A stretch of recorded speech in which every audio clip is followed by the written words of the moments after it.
are imploring the community.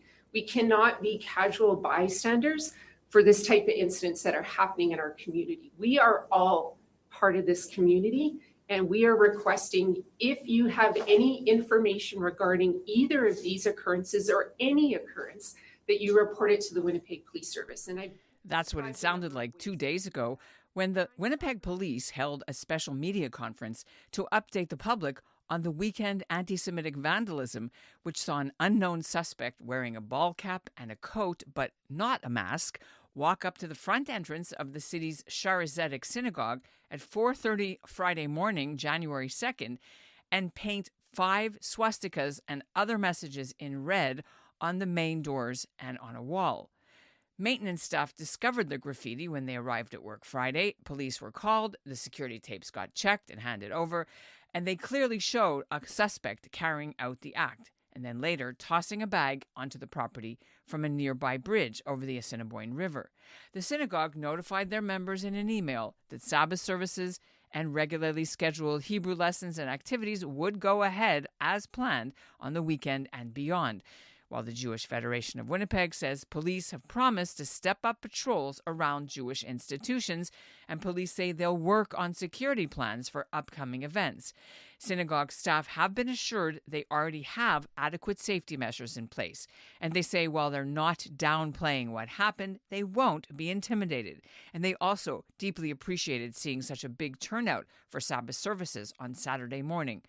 But the incident is being seen by at least one Jewish leader as more proof that unchecked antisemitism and lack of consequences and enforcement these past 2 years since October 7th is emboldening the perpetrators. When threats are made, people need to, the laws need to be enforced. And that's part of the problem, because I think that people have understood it as permission to go a step further and further and further.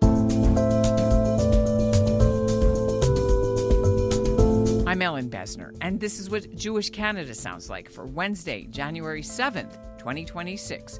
Welcome to North Star, the flagship podcast of the Canadian Jewish News, made possible thanks to the generous support of the Ira Gluskin and Maxine Granovsky-Gluskin Charitable Foundation.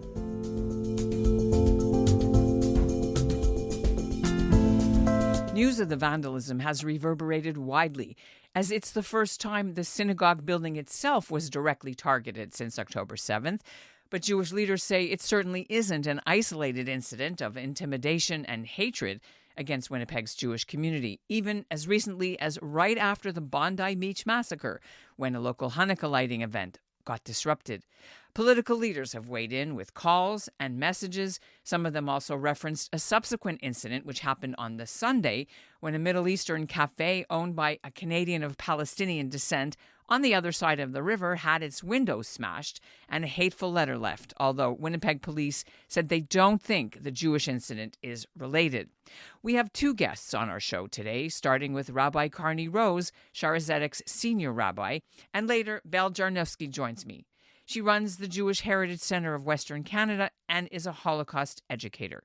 He spoke to us just after police returned to the building Sunday to retrieve the suspicious item which the suspect had tossed, which they assure us isn't dangerous, but they wouldn't reveal what it was. We got home Erev Shabbat, and of course we wanted to be in shul, and big crowd, terrible weather, but people were still coming out, and of course all the things going on in the world, whether that's Iran or whether it's whatever's going on in the world, it's just been so crazy. So people were looking forward to being in shul on Shabbos. We had a very, very large crowd. And then, of course, the events that happened in our synagogue enhanced it. It was interesting. I thought people would stay away out of fear, but rather than stay away out of fear, people came to show support and solidarity, including members of the government, folks, governmental officials, security people, police force. I was just on their own. I mean, not necessarily representing anything, just sort of coming to show their support. And of course, members of the shul. How big a crowd would you say it was? Well, I think we're over 200 for a conservative. God, for the first weekend of Shabbat, when people are still, like you said, flying home from wherever they are. Really heartened by who was there. And I really am not a guy who usually counts numbers. That's not a big deal to me. It's sort of the depth of the experience. But it was a profoundly important experience, and we had a chance to address the congregation, both myself and the executive director, Rena. It was beautiful. It was really beautiful. Look, we were speaking earlier. We were supposed to do an interview, and then you got a scary phone call from your co-rabbi about possibly a suspicious package. Can we talk about that? We can. It turns out to be much ado about nothing, but they treated it, I think, with the level of seriousness that it is appropriate in light of everything that's going on. So what ended up happening was got a call from the rabbi. He was supposed to be teaching a bar mitzvah kid. He showed up, and there were, I think, 6 police cars that were there. So there's a bridge. So the person the camera caught him throwing a package off the bridge, and they blocked off traffic in both directions, right? And they brought the bomb folks to be on the safe side because they didn't know what kind of package the person was discarding. Maybe it was a bomb of some sort that might detonate. Likely it was the spray paint package, right? Or the bag or something with the spray paint. Turned out to be nothing. And, but we were just so heartened to see the support of the folks around us who are here to serve and protect. Let's go back to the actual damage. Yeah. I noticed the doors. There were swastikas on the names of the 12 tribes of Israel, just the top row, Reuven, Shimon. I mean, for people maybe who didn't sort of zoom in a little bit, but when I saw that, I was very struck by that. It was hard to watch that. And I'm wondering, did you notice it right away that it was literally on the names of the tribes, not on the wall or the wood? Like they aimed it, right? Look, it is clear that somebody was thoughtful in the most malicious way possible. They were thinking about what they were doing. I'm not sure they were quite as sophisticated and educated as you're giving them credit for. But listen, and of course, you know that the parasha for Shabbat was about the blessing of Jacob for the children, and you have Ephraim and Manasseh too, right? Talking about them becoming as if they were his own children, right? And the whole notion of the tribes of Israel on this particular Shabbat, but they spray paint over those tribes of Israel. Look, there's a lot you could do with all of that, and I think the creative writer in you is and creative thinker in you is going to. But I would not necessarily give the person that kind of credit of that level of sophistication. But one way or another, there are messages that are being sent to us as a spiritual person. There's messages, right? And this, by the way, the message I've taken home from all of this is this was an attempt to blot out, to deface the entire Jewish people. This is not one sect of Jews. This is not one political orientation of Jews. This is an attempt to attack Am Yisrael in toto. And these are the kind of people who'd like to see all Jews disappear from the face of the earth, not just the Jews they don't necessarily agree with. This is, by the way, it was a lone individual acting totally alone. From what I understand, I have not seen the video, the most recent video, but I understand that this person seemed to kind of be brazen, didn't necessarily cover their face.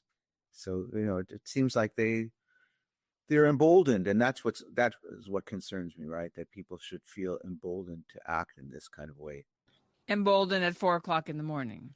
Yeah. And then, by the way, I mean, what kind of gibor? This is not exactly, a brave person. This is emboldened at 4:00 in the morning is not the best way to be emboldened, right? Or maybe it is for us. It's the best thing that happened at 4:00 in the morning. And God forbid when children are there for early childhood center, or for Hebrew school, or for bar mitzvah lessons, or for anything of that sort. So that's why my sense is that there's a very, very small minority. And by comparison to the people who've reached out, the civic leaders, the religious spiritual leader, we're already very, very concerned about these kinds of issues already because of the children being there in particular. But also, this is a synagogue. It's a high functioning synagogue, a high octane synagogue with so much that goes on. Elderly folks, women group, men's groups, youth. We've got so much happening on a daily basis. And also it is a center for catering, right? Winnipeg is blessed to have a number of kosher outlets that do catering. Well, for Shivas, right? And for events and simchas and sadness, Shaarey Zedek focuses in that direction. It's a big part of our business.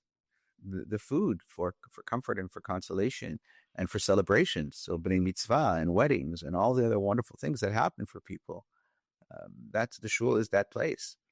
So we want business to continue. It's not just about the monetary side. It's the least important part of it is the monetary side of it. It's the Jewish cultural vibrancy, right? Jewish religious vibrancy, adult education that happens. I imagine that there are going to be some people are going to say, with the combination of cold weather and this, do I really need to come?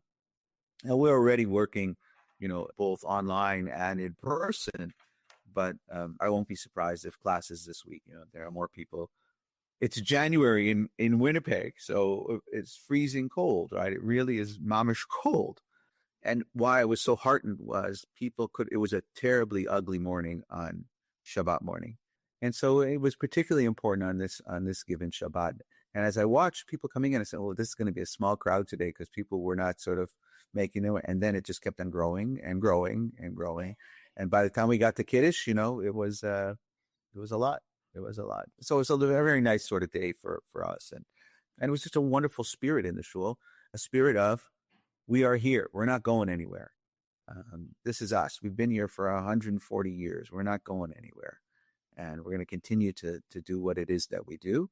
And by the way, made a very special point of talking about our responsibility and obligation to feed and clothe and protect and sustain people at this time as it gets colder and colder. And Winnipeg suffers as many cities suffer. But I think in Winnipeg, it's very evident, particularly where we are, that there are a lot of indigent individuals.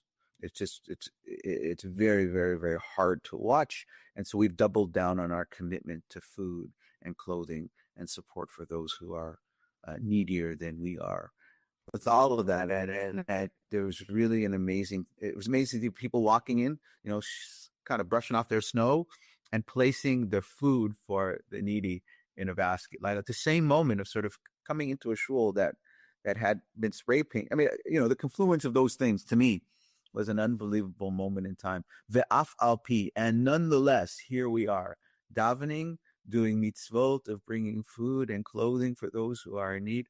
We just keep on going. We just keep on going. We are the perpetual people of optimism, hatikva, hope, optimism, and going to make a difference in the world through our masim tovim, to the good deeds that we perform. So we can't be daunted from that task. We're here for a reason, and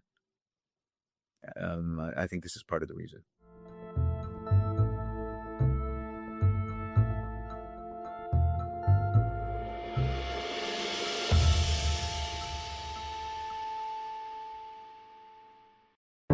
Ever since October 7th, 2023, Muslim and Jewish communities in Canada have been torn apart. I've known you for 20 years. You've been at my house for Shabbat supper, I don't know how many times. And for 1 second, you can't put down your friend and just hold my hand? We're fed a constant stream of Jews and Muslims talking at each other, about each other, but rarely do we hear them talking to each other. There was, why are you doing this? What's the benefit of doing this? This podcast aims to do something different. I'm Avi Feingold, a rabbi and a writer with the Canadian Jewish News. I'm Yafa Sakeja, a Canadian-Palestinian entrepreneur and volunteer with the Canadian Friends of Standing Together. We're sitting down with Jews and Muslims, Israelis and Palestinians from coast to coast and across the political divide, having difficult conversations in good faith. We are not the Israeli government. Palestinians are not Hamas. This is the place where we're both supposed to end up, Israeli and Palestinian, Arab and Jewish. Subscribe to In Good Faith, wherever you listen to podcasts. And Belle Jarnevsky joins me now. She sits on the International IRA Alliance representing Canada, and she just started a new job as director of Manitoba's Institute to Combat Antisemitism, which is aimed at teaching not just students, but now also companies and other groups of adults about antisemitism and the Holocaust. I was very saddened to hear that this had happened, but not surprised. And while, this is the first time that we've seen this on the synagogue itself, because there has been vandalism outside the synagogue. There's been a lot of graffiti throughout the city, anti-Semitic graffiti, that has been really horrible. I know that we've covered the story when a 19-year-old young man was arrested and charged with at least 26 counts of graffiti mischief under 5,000, but then they escalated it to terrorism because of alleged affiliation with the Eastern European extreme right-wing movement. I mean, this synagogue has been hit before October 7th. The cemetery, 70 tombstones were toppled over. This is, I mean, we can't even remember because it was so long ago, but that was like a big thing too. And there's been shots fired at a home, which no one was ever caught for that during the early days after October 7th. So did you perhaps decide you were going to go to the synagogue Saturday anyway, or were you going to go special because of how you were reacting? I usually go almost every week. So, but it's certainly, I mean, for me, when this kind of thing happens, the intent is intimidation. You know, it's different, I think, when it's, you know, on a street downtown or something, which we've seen so much of that. But when it's specifically on a Jewish institution, I believe that the intent is intimidation. And, you know, I'm glad to say that there were a good number of people out at shul. This is, of course, a time of year where some people are down south somewhere, evading the cold. But we were not intimidated, and we will not be intimidated. What I did find interesting, though, in the picture when I saw it, is that there is some kind of tag. It's not the same one as the one that you referred to with the 19-year-old. So I hope that that will be investigated, and that, you know, if it is connected to some kind of hate group, that's of concern, of course. But this is our reality today. I mean, we are living in a world where anti-Semitism is rampant. And I was in Israel when the attack on Australia happened. I was at an IRA plenary, and it happened an hour before our first meeting. And we are not safe. Going back to what happened this weekend in Winnipeg, your life, your career has been to educate people, young people, adults, coming through the museum, coming through your educational programs, going into schools for decades. And now this new Manitoba Institute to Combat Antisemitism. How do you hold those two at the same time? The vandalism and the hateful messages on the synagogue, and all the work you've been doing for years in the schools and in society to educate people about swastikas, for example. Yeah, I think it's all the more important because it's clear that there are many people who don't have a clue about our history, about the history of the, you know, more than 2,000-year history of anti-Semitism and how it continues to mutate in new forms today. People really don't know a lot about history in general, I'm finding. And so education is very, very important. We've certainly included anti-Semitism in the new curriculum on Holocaust education for grades 6, 9, and 11, because without that knowledge, it's impossible to understand the history of the Holocaust when anti-Semitism and its millennial history played such a huge part. Without it, it wouldn't have been possible to have the collaboration of local populations. So education is important, and we feel that with this contemporary anti-Semitism that has arisen, it's all the more important to educate. And this institute focuses not just on students and educators, but on professional groups and nonprofits, etc. So as long as I can keep doing this, I will. And again, you know, these things too are meant to intimidate, are meant to stop us from educating, to stop our synagogues, you know, instill fear in people so that they might consider not attending. But I don't see that happening. I think that our community is very resilient, and we, you know, just like the other during Hanukkah, you know, that the incident at the hospital. No, I don't. Tell our listeners. So there was a Hanukkah lighting ceremony that took place at Health Science Center, and there was an individual that burst in and made very ugly anti-Semitic comments. which really upset the people that attended. But it in no way stopped us from marking Hanukkah. When you think about 2026, we all hope that Bondi Beach was sort of the wake-up call for people to realize that, this could happen in Canada too. When you mention Bondi as a wake-up call, we actually have Andre Obeler coming, my Australian colleague, coming to town to speak at the synagogue on the 27th. He is an expert on online hate, and he has already evaluated actually the responses. And while, a reasonable person would think, oh, yes, it's a wake-up call, if you look at the horrific responses that very day to the attack, basically anti-Semitic hate, telling us, that we deserve it, hoping for more, all these kinds of things. We have a real problem in our world today with anti-Semitism. And, one of the things that I keep on saying is that we have laws in Canada too, but they need to be enforced, because a lot in the last 2 years, there's been a lot of hate expressed, a lot of threats expressed. I keep on mentioning Folklorama, where there was a protest, right within feet of the entrance, but on public property, yelling things like Hamas is coming to get you. That's a threat. And people should have been arrested that day.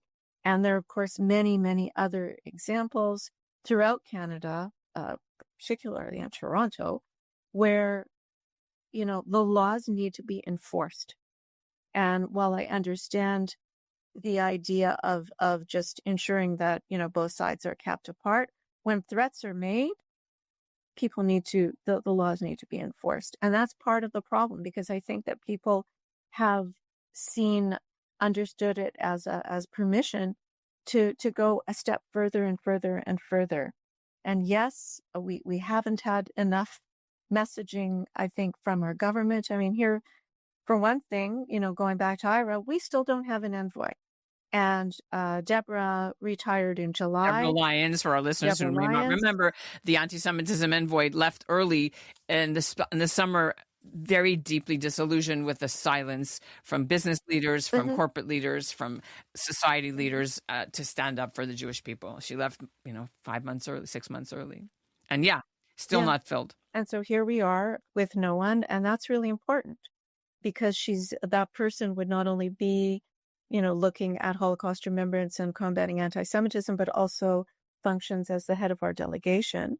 And of course, the delegation works throughout the year on IRA issues. The office still exists, and we have some terrific people like Michal Jacob. Michal Jacob still running things, yeah.